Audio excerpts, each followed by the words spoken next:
नमस्कार। UP police SI 2025 लक्ष्य बड़ा है ना? लेकिन सिर्फ मेहनत से बात नहीं बनती। यहाँ चाहिए एक सॉलिड, एक अचूक रणनीति। तो आज हम मिलकर उसी रणनीति की एक एक परत खोलेंगे जो तैयारी को सही दिशा देगी और हाँ, जीत पक्की करेगी। तो चलिए शुरू करते हैं। तो अगर मन में ये सवाल है कि यूपी पुलिस एसआई 2025 के लिए एक अचूक रणनीति कैसे बनाई जाए, तो आप बिल्कुल सही जगह पर हैं। ये पूरी बातचीत, ये पूरा विश्लेषण बस इसी खोज को पूरा करने के लिए है। मकसद तैयारी को एकदम सटीक दिशा देना।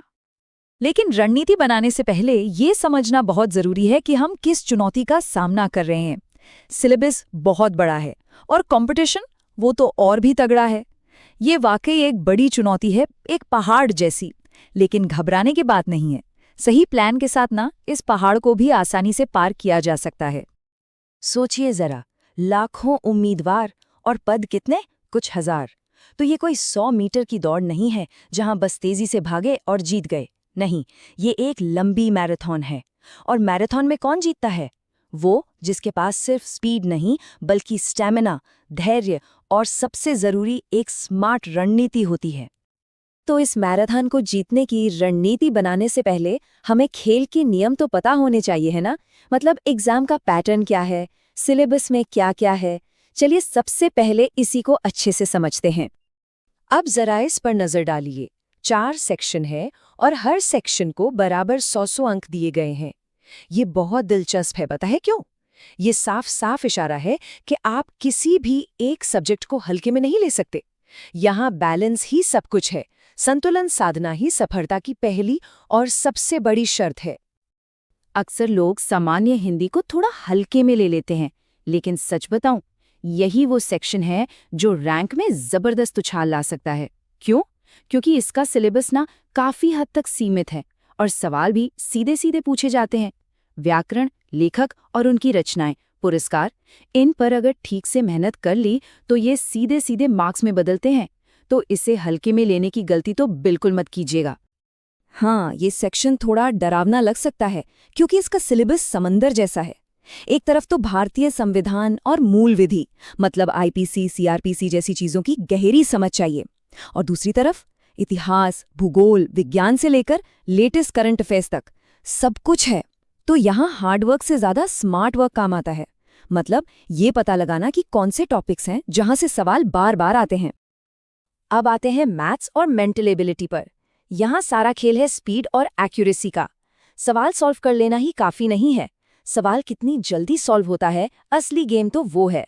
परसेंटेज, प्रॉफिट एंड लॉस, इन जैसे टॉपिक्स पर अगर शॉर्टकट ट्रिक्स सीख लीं तो एग्जाम हॉल में वो कीमती सेकंड्स बचेंगे ना, वो किसी और मुश्किल सवाल पर काम आ जाएंगे। और ये जो रीजनिंग वाला सेक्शन है ना, ये किसी फॉर्मूले का खेल नहीं है। ये है सोचने के तरीके का टेस्ट। कोडिंग डिकोडिंग हो या कोई सीरीज पूरी करनी हो, इसमें पैटर्न पहचानने की काबिलियत परखी जाती है। और इसका इलाज सिर्फ एक है, प्रैक्टिस, प्रैक्टिस और प्रैक्टिस। जितने अलग अलग तरह के सवाल सॉल्व करेंगे, दिमाग उतना ही शार्प होगा और किसी भी नए पैटर्न के लिए तैयार रहेगा।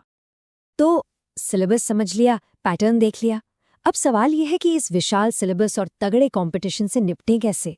इसके लिए एक मजबूत फ्रेमवर्क चाहिए और इसी फ्रेमवर्क को हम कहते हैं सफलता के 4 स्तंभ। चलिए एक एक करके इन स्तंभों को देखते हैं। सबसे पहला और सबसे जरूरी पिलर है सिलेबस की पूरी समझ। और पूरी समझ का मतलब सिर्फ ये जानना नहीं है कि क्या क्या पढ़ना है। नहीं, इसका मतलब ये भी जानना है कि क्या नहीं पढ़ना है। याद रखिए, ये एग्जाम ज्ञान के समंदर में गोता लगाने का नहीं, बल्कि सही मोती चुनने का है। दूसरा स्तंभ है निरंतर अभ्यास। सिर्फ पढ़ते रहना, नॉलेज इकट्ठा करना तो बस आधा काम है। असली काम है उस नॉलेज को एग्जाम के प्रेशर में इस्तेमाल करना। और ये कला कौन सिखाता है? मॉक टेस्ट और पिछले सालों के पेपर्स। हर मॉक टेस्ट एक आईने की तरह होता है जो साफ साफ दिखा देता है कि कहाँ कमी रह गई है। तीसरा स्तंभ है टाइम मैनेजमेंट, यानी समय का सही इस्तेमाल। ये एक ऐसी स्किल है जो सिर्फ तैयारी के दौरान ही नहीं, बल्कि एग्जाम हॉल के उन 2 घंटों में सबसे ज्यादा काम आती है। कौन सा सेक्शन पहले उठाना है, किस सवाल पर अटकना नहीं है, कितना टाइम देना है। यकीन मानिए, यही छोटी छोटी रणनीतियां जीत और हार के बीच का फासला तय करती हैं। और चौथा, लेकिन उतना ही जरूरी स्तंभ है रिवीजन और स्वास्थ्य। याद है, शुरू में हमने इसे एक मैराथन कहा था। सोचिए, क्या कोई मैराथन रनर बिना आराम किए या सही खाए पिए दौड़ जीत सकता है?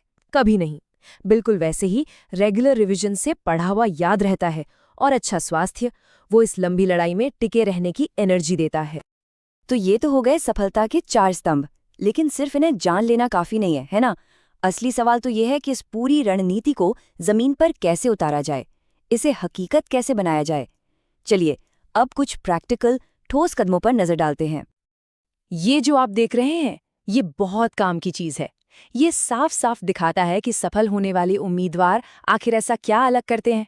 देखिए, एक तरफ वो है जो रोज के टारगेट बनाते हैं, मॉक टेस्ट देते हैं और सबसे जरूरी अपनी गलतियों से सीखते हैं। और दूसरी तरफ बिना प्लान के पढ़ना, मुश्किल टॉपिक को टालते रहना और रिवीजन तो जैसे भूल ही जाना। फर्क साफ है। अब बात करते हैं एक अच्छे टाइम टेबल की। देखिए, कोई एक टाइम टेबल सबके लिए काम नहीं करता। अपना टाइम टेबल खुद बनाना पड़ता है। बस कुछ बातों का ध्यान रखना है। हर सब्जेक्ट को टाइम देना है। लगातार पढ़ने से बचने के लिए छोटे छोटे ब्रेक जरूर लेने हैं। और हाँ, रिवीजन के लिए तो एक पक्का टाइम होना ही चाहिए। और सबसे जरूरी बात, उस वक्त ज्यादा पढ़िए जब दिमाग सबसे ज्यादा एक्टिव हो, चाहे वो सुबह के 4 बजे हो या रात के 12। और प्रैक्टिस की बात को हवा में मत रखिए, उसे एक ठोस टारगेट दीजिए। एक लक्ष्य बनाइए कि एग्जाम से पहले कम से कम 30 से ज़्यादा मॉक टेस्ट तो देने ही देने हैं। इससे सिर्फ तैयारी ही नहीं परखी जाएगी, बल्कि एग्जाम हॉल का जो प्रेशर होता है ना, उसके लिए भी दिमाग पूरी तरह से तैयार हो जाएगा। तो रणनीति बन गई, प्लान भी तैयार है, लेकिन इन सब के साथ एक और चीज़ है जो बहुत बहुत ज़रूरी है, और वो है सही माइंडसेट, सही सोच। तो चलिए अब बात करते हैं उस विजयी मानसिकता की जो आखिर तक साथ देगी। ये बात बिल्कुल सही है। सफलता कोई मंजिल नहीं, बल्कि निरंतर प्रयास की यात्रा है। इसका मतलब साफ है, सक्सेस कोई एक दिन में मिलने वाली चीज नहीं है।